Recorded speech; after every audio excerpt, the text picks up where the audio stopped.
عبده ورسوله وصفيه وخليله وحبيبه وصفته من عباده أجمعين صلى الله تعالى عليه وعلى آله وسلم تسليما كثيرا كثيرا. أما بعد فأعوذ بالله من الشيطان الرجيم. بسم الله الرحمن الرحيم. لقد من الله على المؤمنين إذ بعث فيهم رسولا من أنفسهم يتلو عليهم آياته ويزكيهم ويعلمهم الكتاب والحكمة وإن كانوا من قبل لفي ضلال مبين. وقال رسول الله صلى الله عليه وسلم: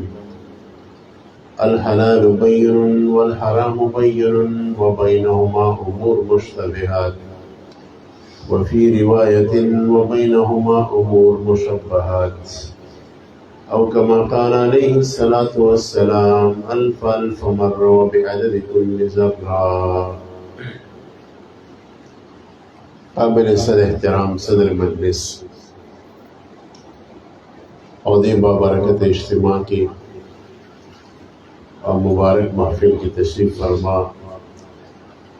ډیر معزز علماء کرام او طلبه اعزام او زما په اسلام باندې ډیرو مینو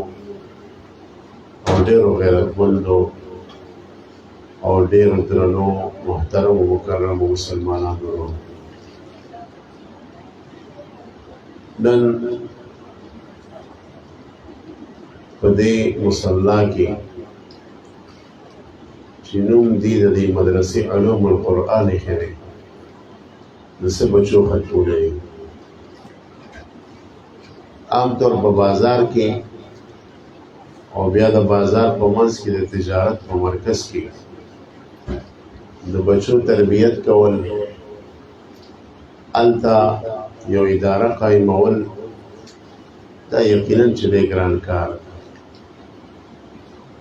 خراج تحسین پیش کول پکار دی دغه علماء کرامو ته چې هغې په سرځای کې په ګرمۍ کې په وچه په لمده په بانډه کې په ښار کې په شاړه کې او په بازار کې د مسلمانانو د بچو د تربیت فکر کوي. د ماشوم تربیت دا په مور پلار باندې فرض چیز دی. که تربیت ته دې بچی نه کې نو دا بچی به ستا دپاره د جهنم یو مضبوطه ذریعه جوړېږي او سیده به د اور دې منځ ته رسوي. که دا بچی دې پیدا کړو د ده دې تربیت وکړو او ښکلې تربیت دې وکړو نو دا بچی به ستا دپاره د جنت یو مضبوطه ذریعه یا دې مسجد کې کښېنه او سبق ته او دا بسم الله او قرآن او الحمد زده کوي، دا ستا د آخرت دپاره ډېره غټه ګټه ده. امام رازي رحمه الله په تفسیر کبیر کې دا واقعه لیکلې ده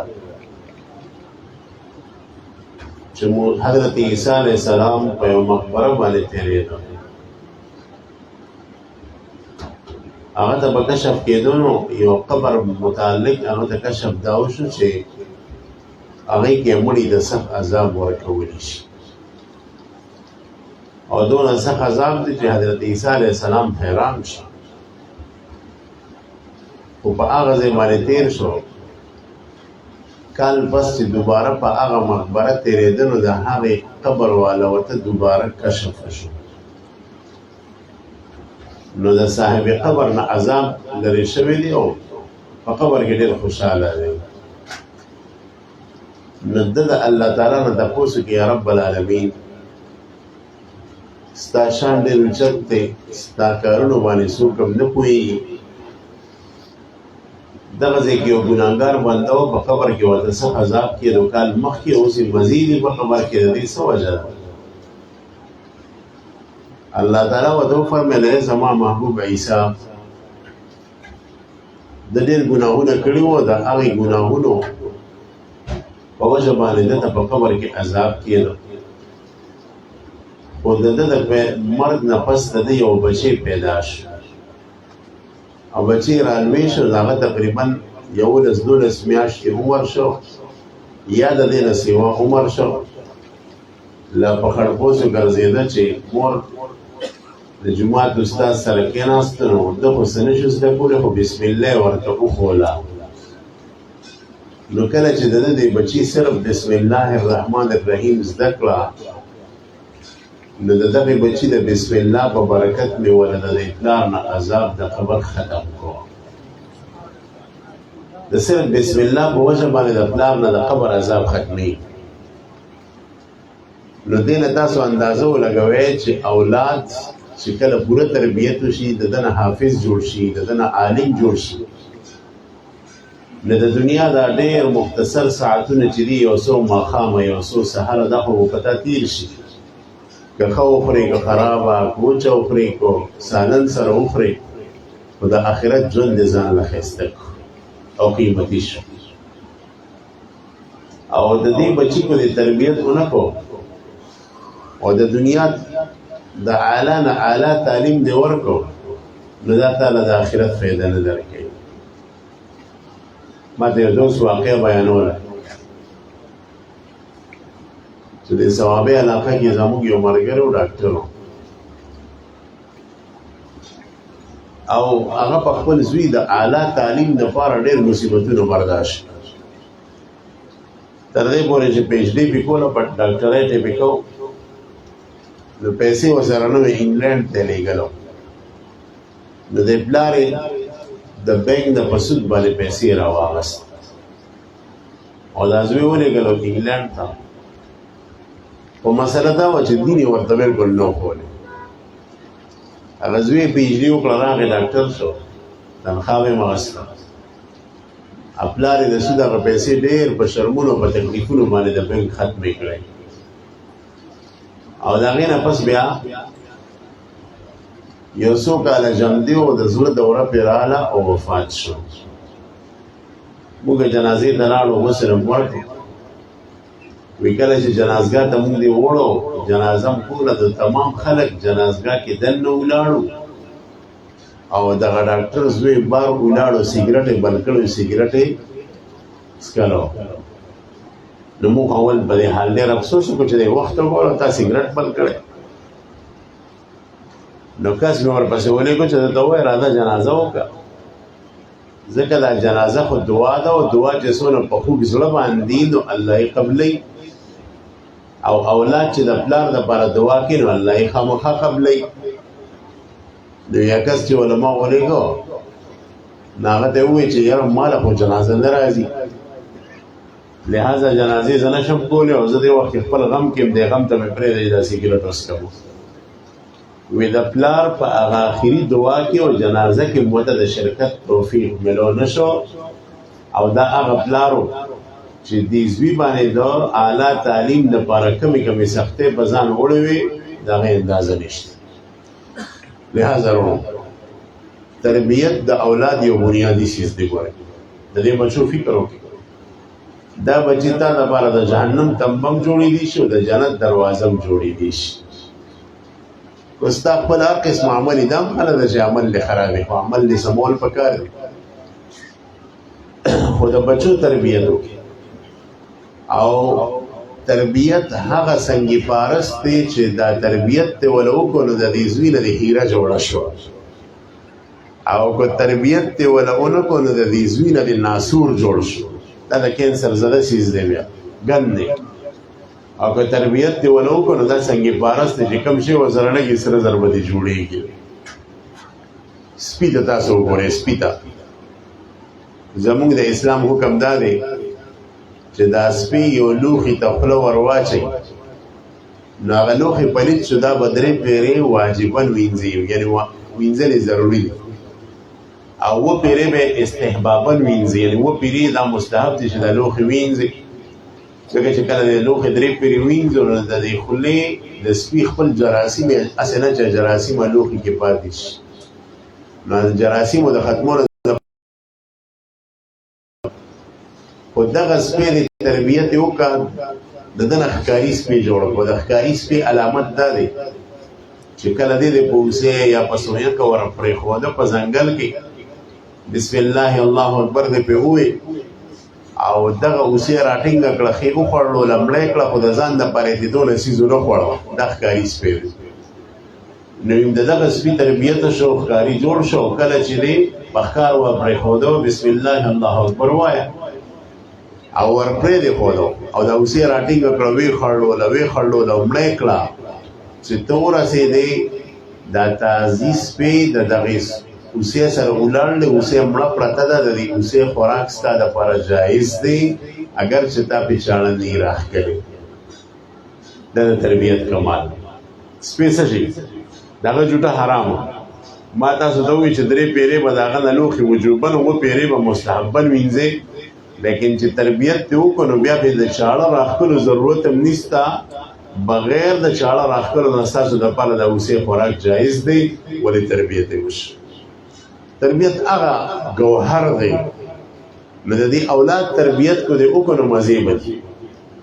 او د تربیت په حوالې سره یو اهمه خبره دا ده چې خپلې ګېډې ته حلال رزق واچې او د بچي ګېډې ته حلال رزق واچې. خو دا د دې بچي ګېډې ته حرام رزق واچو نو بیا ته د خیر تمه مه کوه. یو ډېر لوی ولي تېر شوی دی حضرت مولانا احمد علي لاهوري رحمت الله علیه. هغه له اکثر خلک راځي چې دعا وکړي چې الله دا ګناهونه ختم کړي ګناهونه ډېر شي. تاسو ما باندې دا دعا کوئ خو ګناهونه ولې ډېر شو دی جرړې ته نه ځئ ویجړلی څه د ویجړلی حرام رزق وي د چا ګېډې ته چې حرام رزق لاړ شي نو د دغه انسان نه چرې د نیکۍ کار نه کېږي دی به همیشه د ګناه کار کوي. لہذا اول دا سوچ وکړئ چې د خلکو ګېډو ته حرام رزق نه ځي نو د بچي ګېډې ته حلال رزق اچول دا ضروري دی. ګورئ او د حرام رزق نه خپله ګېډه ساتل او د بچي ګېډه ساتل دا ډېر زیات ضروري. که ته د ده ګېډې ته حلال نه شي اچولی نو په حرام یې مه تباه کوه د ده مستقبل مه تباه کوه. او چې د حلال رزق ته کوشش کړې نو الله پاک به هغه لږه کې تاله برکت اچوي او کله چې د حلالو جذبه یې ستا نو تاله به پکې ډېر زیات برکت واچي. د کتابونو یو واقع لیکلی ده چې یو عالم و او ډېر نیک سړی و. هغه د حرم شریف په حدودو کې اوسېده. پخوا غربت ډېر و. په دغه عالم باندې ولي الله باندې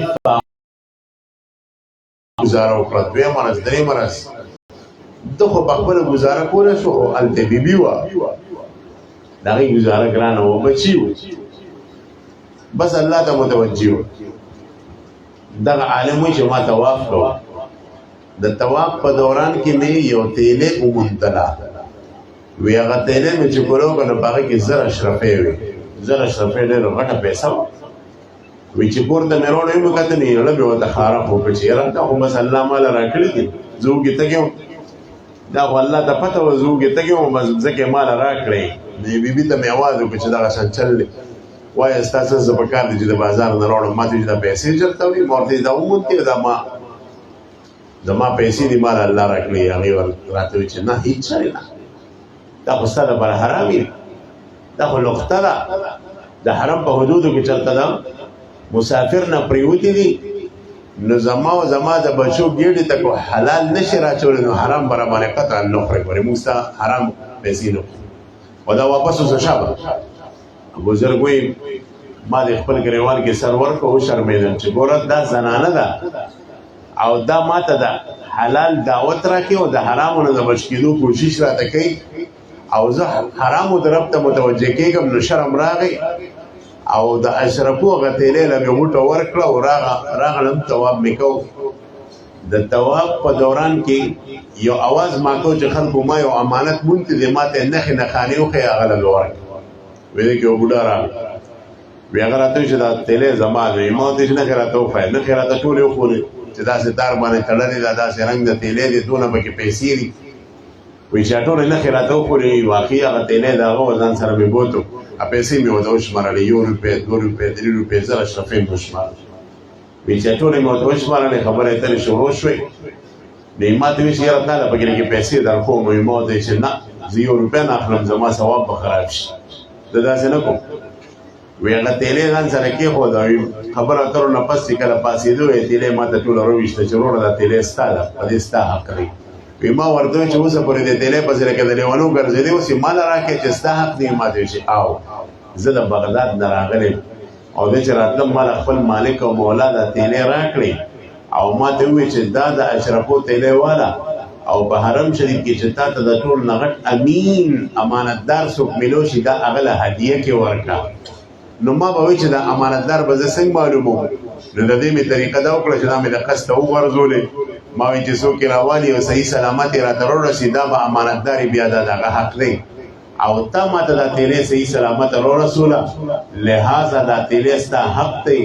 زما مولا او زما مالک دا هم تاله رالیږلي دي ناګستې پیسې ولویشتې الله د حرامو نه هم بچ کو او دا دونه پیسې ولا الله تعالی په حلالې طریقې سره ورکړي د دې وجه نه عزتمندو کوشش کوئ چې که ته دکاندار یې که ته تاجر یې که ته په بازار کې لګیا یې نو د حرامو نه به ځان ساتو به انشاءالله روکه پخپله به حلال خورو او د بچو ګېډو ته به هم حلال اچي ګوره د حلالو د کوشش دپاره به پخوا نیکانو خلکو ډېر کوشش ابراهیم بلخي رحمه الله دا د بلخ د شاهي خاندان شاهزاده و او د دې ځین دا خبره پریوته چې زما د ګېډې د کم خوراک زیاده حرام دی او زه کوشش کوم چې زما ګېډې ته حلال رزق راشي نو د دې لپاره د سوچ وکړو چې ګیر چاپېره وکتو دا ټول خوراکونه مشتبه دي نو زه ځان نه غواړم چې جهنم ته ولېږم د دې حرام رزق په وجه ځان یې ملنګ کو بار راووت بلخې پرېښود خلکو نه تپوس کو حلال رزق به چېرته میلاوي بچې کښېنه اوبو ضرورت نشته داسې کربلا خو نه ده کښېنه اوبه مه ویشه نو تپوس یې وکړو چې حلال رزق به کوم ځای میلاوي په جواب کې ورته خلکو ویل چې شام زمکه کې به تا ته حلال رزق میلاویږي معلومیږي داسې شام زمکه د پیغمبرانو زمکه ده بزرګو پیغمبران الله پاک هلته رالیږلي برکتي زمکه ده نو شام کې به تا ته حلال رزق میلاویږي نو دې ته شام ته چې لاړو نو دا د بلخ شهزاده و ابراهیم بلخي نو ده چې سوچ وکړو چې د ټولو د حلال رزق هغه دی چې په خپل لاس یې زه وګټم نو هلته د غنمو د لو شروع د غنمو کټایي شروع کړه دا غنم به کټ کول د سار نه ماښام پورې به لو وکړو ماښام به هغه ته د هغې غنمو د کټایۍ په وجه باندې مزدوري میلو شو او یو ډېره کې ملګرو سره ډېره شو هغې به چې کله د ماښام یې خوراک راوړو ده به هم پیسې ورکړې خوراک به یې راوړو او هغه به چې وخوړو الحمدلله اوس راله الله پاک حلال رزق راکړي یو ورځ ډېره ګرمي وه دونه ګرمي وه چې کار پکې مزدوران نشو کولی په هغه ورځ باندې هر یو مزدور د غنمو دا ګېډې ډېرې کمې جوړې کړې خو مالک ته اندازه وه چې ګرمي ډېره ده نو مزدوري وله پوره ورکړه نو دې په لاره سوچ کې چې یاره ما خو ګېډې ډېرې کمې جوړې کړې او مزدوري ما ته پوره میلاو شوه نو هسې نه چې ګېډې ته مې حرام رزق لاړ شي الله دونه تقوا دا ګېډې خو ما کمې جوړې کړې هسې نه چې حرام رزق مې ګېډې ته لاړ شي نو په لاره باندې یو ملنګ وکته او ملنګ ته ویره دا پیسې واله ستا شو ځان له پیسې وخوره چې په هغه ورځ باندې ماښام دیرې ته راغی ملګري ورته ویره پیسې راغونډې کړي چې د بازار نه پیسې راوړو نو دی ورته ویل چې یاره نه خو زما فاقه ده روټۍ به نه خورم هغې ورته نېکبخته ټول ورځ موږ سره په اوږده غرمه باندې کړېدلې پیسې راواله چې د بازار نه پیسې راوړې نو دی ورته جواب کوي نه نن زما فاقه ده نه شم خوړی دی ورته نه پیسې راوباسه حقیقت حال راته ووایه ملګري ورته وایي نو دی ورته په جواب کې وایي چې یاره نن مونږ ګېډۍ کمې جوړې کړې وې نو هغه ټولې پیسې په لار کې ما خیرات کړې ما وایي هسې نه چې ګېډې ته مې مشتبه خوراک لاړ شي هسې نه چې ګېډې ته مې حرام خوراک لاړ شي زه خپله ګېډه د حرام خوراک ته چې کوم دی ساتم سوچ کوئ نو یاد ساتئ عزتمندو د خپلو بچو ګېډو ته حلال رزق واچوئ او په خپلو ګېډو ته حلال رزق واچوي هسې نه چې ته په بازار کې ناست دی یو دوه درې مسلمانان دې ووال ډېرې پیسې یې وګټلې او بیا هغه کې ډېر خوشحاله چې مې ډېره غټه مزدوري وکړه دا دې مزدوري ونه کړه ځان دې تباه برباد عمر بن عبدالعزیز رحمه الله تعالی د 99 هجری نه والا تر 101 هجری پورې 2.5 کال حکومت کړی او دونه په انصاف حکومت کړی دی چې د حکومت کې په ځنګل کې شرمخ په ګډو بيزو باندې عمله نشو کولای دونه به یریدو د شرمخ په ګډو بيزو به یو ځای وبس کړي یو ورځ یو شپونکی ګډو بيزي سرولې شرمخ په ګډو بيزو حمله وکړه ګډو بيزي ماته کړې نه د شپونکی وې چې ان لله و انا الیه راجعون کاردا سي چې د دمشق په ښار کې څه مصیبت راغله چې تحقیق وکړ عمر بن عبدالعزيز سے په دغه ورځ وفات شو داسې حکومت دغه حاکم عمر بن عبدالعزيز رحمه الله قناعت پسند او دغه قناعت پسندې برکت داو چې د ملک خزانه ډکې وي کتاب الاموال امام قاسم بن ابو عبید قاسم بن سلام دا واقع لیکلی ده دا حواله لرم چې علماء ګوري چې ګوري ا کتاب لیکیا چې دا عراق گورنر دته خط شام ته ورلېږي ځکه عراق د شام د لاندې و او خط کې وته ولیکل چې موږ سره د عراق خزانه بالکل تر خوله پورې ډکه ده دا په څه خرڅ طریقه را دوه پای دا ناشته خبره زمونږ هغه چې وایي چې خزانه ته خلاصه کې پاره یو کس په لکه روپے قرض الته خزانه فول ډکاو دا په څه خرڅ عمر بن عبدالعزيز سے وته شام نه خط لیکو وې دغه د جسونه کونډي خزري هغه له پیسې ورکه ځان نه بکارونه روان به وته خطرونه ګوسم خزانه ډکړه وې د سونه جنکو د ودونو بندوبست کې لګيږي او تمام جنکې کو په زرګاو کې په لکاو کې دغه جهیز وکا کاری ماری ولا بیت المال له طرف ته وکا هغه واده کا د واده بندوبست ولا وکا هغه موکړو به ورته خطرونه ګو وې وسم خزانه ډکړه اوس وزره سو وې دغه د جسونه زمیداران دی هغه د خزانه نه پیسې ورکو دي کې آباد کې چې د ملک اقتصادي مضبوط شي داغه نه پس بیا خطرونه ګو ما ورته جواب کیوې داغه وجه داوا چې داغه خپل ژوند ساده وو کتابونو دا واقع لیکل دي چې عمر بن عبدالعزيز سے په معمولی تنخواه د بیت المال نه غسته نو هغه یو واره د بازار نه یا د خپل زیر د پورته ته نو پلار کې انګور خرڅېدل انګور ته اړه وشو د امیر المؤمنین عمر بن عبدالعزيز نو چې به وکړه یو پیسې وزره نشته یو روپې نشته نو ډېر خپه شو چې یاره ما انګور غوښتل مې ورته وشو خو پیسې نشته کور ته لاړو د بیبي چې وه فاطمه بیبي دا ډېره لویه ښځه وه دا فاطمه بیبي چې وه د دې پلار بادشاه تېر شو عبدالملک بن مروان یو ورور وروسته بادشاه شو ولید بن عبدالملک بل ورور وروسته بادشاه شو سلیمان بن عبدالملک د شاهي خاندان جینۍ وه اعلی ظرف والا اعلی تقوا والا او اعلی وقار والا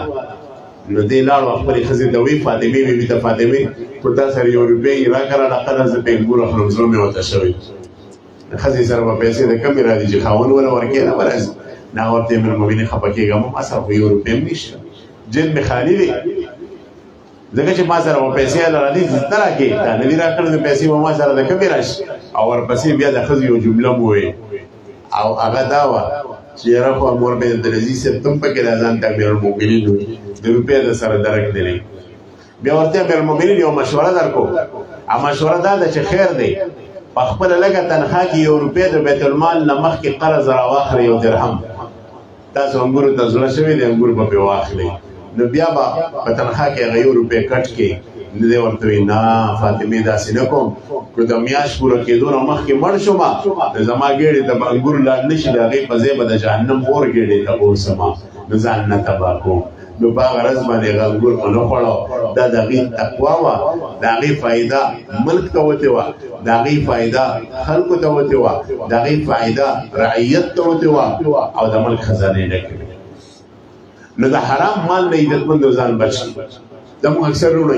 هغې په دې ګمان کې پراته چې زه حلال رزق ګټم لیکن هغه بیا مشتبه ولې دکان مې د غاړې ته خو مخې ته به دونه زیات سامان روغ کړي چې لینک سړک به بند کړي او تلو راتلو والا خلکو ته به تکلیف وي ګاډو ته به تکلیف یا ساده کېدی چې الله پاک د جهنم سزا د انسان له په دې وجه ورکړي چې دا په کوم ځای ته مخې ته کپړې ایښي دي دا په کوم ځای ته د دکان مخه بنده کړې ده نه شرعي لحاظ سره دا ځای وقف دی سرکاري دی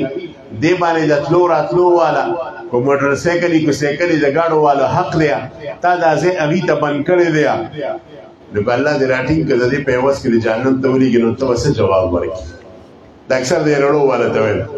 افکه کې متا سو کې باندې ناشتي او په دې خفقان نه کوي شرعي مسله دا او شرعي مسله به خامخازه بیانو هغه دا چې اکثر په بازار زی د روډ په غاړه نشي بالکل په دې منځ بیرړي او درولي او کله چې د حکومت والا خلک راشي نو د روډ صفایو کې نو بیا ورته ظلم یو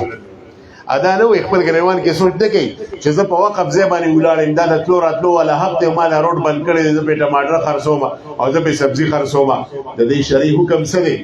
ما د علماو نه تاسو کړی دی وګوره ما په دارالافتا کې د مفتیانو حضراتو نه تاسو کړی دی وکړه دا پیسې چې د کور ته وړم د اولاد په ګډه کې چې دې کې په برکت دی او کنه وي یا ساته چې روډ دې بند کو د وقف ځای د پاسه د بغیر د اجازت نه ریړه ودرولا او گاڑی دې ودرولا گاڑی دې بې ځایه پارک کو وای دنه چې الله دې راټینګ کړي دې په وجه د جهنم تلو دا اکثر دې کړو چې بیانات کو نو تاسو به د پښتنو لاري کتلی دا دې د قصه تنګي او په باندې کلو کوم خیال کړی د کوسي تنګي نو دیوالونو کاږي بازي بار راوځي بازي دنګا دنه تریه دا بار چې راوځي د اکثر د دې وجه دی چې د دې دیوال پریوزي لکه سوچ کړي او بینځ چې په بار روزم زمانه سو په پوس کې کور مې برابر شي نو بار بروزي نو په وقف ځکه دیوال اوخه نو د همیشه د پر ګناه کې مبتلا شي د خپل کور دیوال به یو انچم نرستو کوي نو د کور ډکول به وکي کور به بل شي نو بیا خو باغې ته پونه پکاري نو پونه برو منتلاري تراکوزي کې پونه بدلاري په منځ کې جوړي کې لار به پتنګ کې دا وقف لار ده دا کار کول حرام دي د قیامت پر ورځ به الله پاک راټي دا زما چې مولانا سره متکمه مسالې شروع کړ دا ته ورته نور مولیان نه کې ځکه ته زه کوم چې دا غوږ باندې وګورم چې دا هغه اسباب دي چې الله د جهنم ته لګي بغیر د عمومي خبرو نه په دې خبره د جهنم ته لګري شي چې تا یو لار څنګه کړې و تا په وقف ځای باندې خپې خوا تا چې د مسلمانانو له تکلیف ور کړې و لہذا دا کول حرام شرعي مسله دا ده چې د دکان مخې ته د پټپاتي آیا دکاندار د پټپات ته پاسه دی د دکان سامان کې خودي شي او کني شي نو علماء لیکلي دي کو چره دا سامان کې خودو په وجه باندې پروت کې یو زرم تنګین ناراضي او خلکو ته یو زرم تکلیف ناراضي بیا خیر دې د دکان مخې ته په پټپات باندې سامان کېدی او په پټپات باندې سامان ګدیا او دې روډ کې تنګی راځي او تلو راتلونکو خلکو ته تکلیف جوړیږي نو د پټپات تپاسه د خپل دکان مخې ته سامان روکل جایز نه دی دا سړی کې دې چې دې وجنه جهنم ته راشي تاسو فکر دې خبره ده کنه نو حلال رزق په خپل ان شاء الله غټو او د مشتبه خوراک نه ځانم ساتو تاسو خدمت کې ما حدیث وي رسول الله صلی الله علیه وسلم فرمای الحلال بین حلال واضح حلالو کې به وچه شیخی نه کې شکونه به پکې نه کې الله چې کوم سیز حلال کړی دی بده کې شک مکه ودا حلال دی بیا والحرام بین حرام واضح دی د حرام ولا حلال نه جوړه چې نوم ولا بدل کې لکه دا بینک ولا چې سود لنوم ټرست کړي یا دې سود لنوم نفع کړي نو په نوم بدلېدو باندې سود حلالي کې نه هم بیا حرامي ګورياس